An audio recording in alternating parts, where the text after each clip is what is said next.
1 August આવી ગયું છે. 1 ઓગસ્ટથી કેટલાક એવા નિયમોમાં ચેન્જીસ થવાના છે કે જે તમારા ખિસ્સા ઉપર એની અસર થવાની છે. આની સાથે બેન્કિંગને લગતા પણ કેટલાક નિયમો બદલી ગયા છે, જેને જ કારણે તમારો જે ખિસ્સાનો ભાર છે એ વધી જવાનો છે. ત્યારે કયા કયા નિયમો બદલી ગયા છે જાણીશું આજના ખાસ વિડીયોમાં.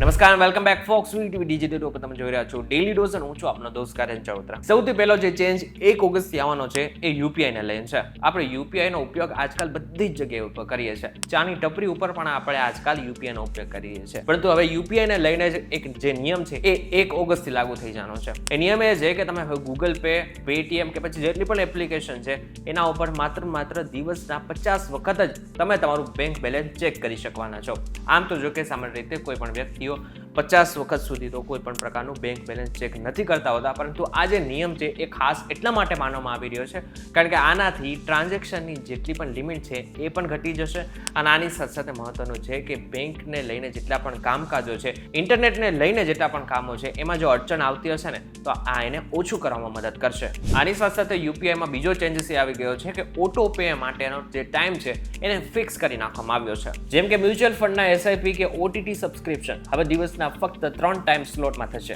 સવારે 10 પહેલા, બપોરે 1 થી 5 અને રાત્રે 9:30 પછી. અને આને જ કારણે જો તમે શેડ્યુલ ગોઠવીને રાખતા હોય ને તો પહેલેથી જ એને સેટ કરીને રાખજો. બીજો જે ચેન્જ આવ્યો છે એ છે ક્રેડિટ કાર્ડને લઈને. સામાન્ય રીતે ક્રેડિટ કાર્ડ ઉપર ઇન્સ્યોરન્સ મળતો હોય છે, પરંતુ એસબીઆઈ એક ક્રેડિટ કાર્ડ ઉપર જે આખો જે ઇન્સ્યોરન્સ છે ને એને બંધ કરી નાખ્યો છે. આ ઇન્સ્યોરન્સ કયો છે? હવાઈ સુરક્ષાને લઈને જે ઇન્સ્યોરન્સ હતો એને બંધ કરી નાખવામાં આવ્યો છે. આ કવર અત્યાર સુધી 50 લાખથી 1 કરોડ રૂપિયા સુધીનું હતું, પણ હવે એલાઇટ અને પ્રાઇમ કાર્ડ્સ પર જે UCO bank, central bank, Karur Vysya bank, Allahabad bank અને પીએસબી સાથે જારી કરેલા હતા, આ બધા જ લાભ હવેથી બંધ થઈ જશે. સામાન્ય રીતે ઘણા બધા મુસાફરો એસબીઆઈ કાર્ડનું જે આ પ્રાઇમ ને એલાઇટ કાર્ડ છે એના ઉપર આધાર રાખતા હતા સુરક્ષાની દ્રષ્ટિએ, પરંતુ હવે બીજી રીતે કોઈ ઇન્સ્યોરન્સ શોધવો પડશે. ત્રીજું અને મહત્વનું, આરબીઆઈની મીટિંગ 4 થી 6 ઓગસ્ટ દરમિયાન આરબીઆઈની એક મીટિંગ યોજાવાની છે, જેની અસર તમારા ખાતા અને તમારા ખિસ્સા બંને ઉપર થવાની શક્યતા છે. આ બેઠકમાં ગવર્નર સંજય મલ્હોત્રા અને તેમની ટીમ નક્કી કરશે કે વ્યાજ દરોમાં કોઈ ફેરફાર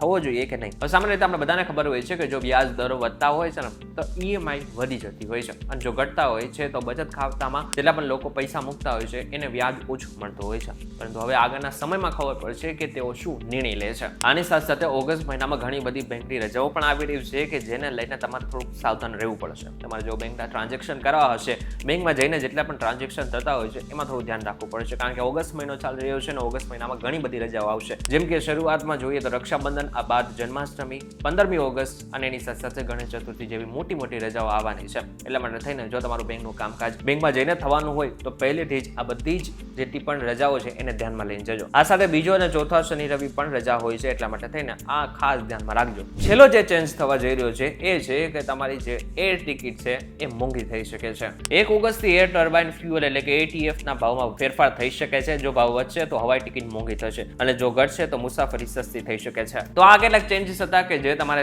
1 ઓગસ્ટથી ધ્યાનમાં લેવા જ પડશે અને જેના જ કારણે તમારા કિસ્સા ઉપર એની અસર થઈ શકે છે. ત્યારે આ બાબતને લઈને તમારું શું કહેવું છે મને જરા કોમેન્ટ કરીને ચોક્કસથી કહેજો. વિડીયો થકી જો તમને કોઈ ઇન્ફોર્મેશન મળી તો વિડીયોને લાઈક અને શેર જરૂરથી કરજો. તો આવા જ ઇન્ફોર્મેટિવ વિડીયોઝ માટે વીટીવી ડિજિટલ સાથે જોડાયેલા રહેજો.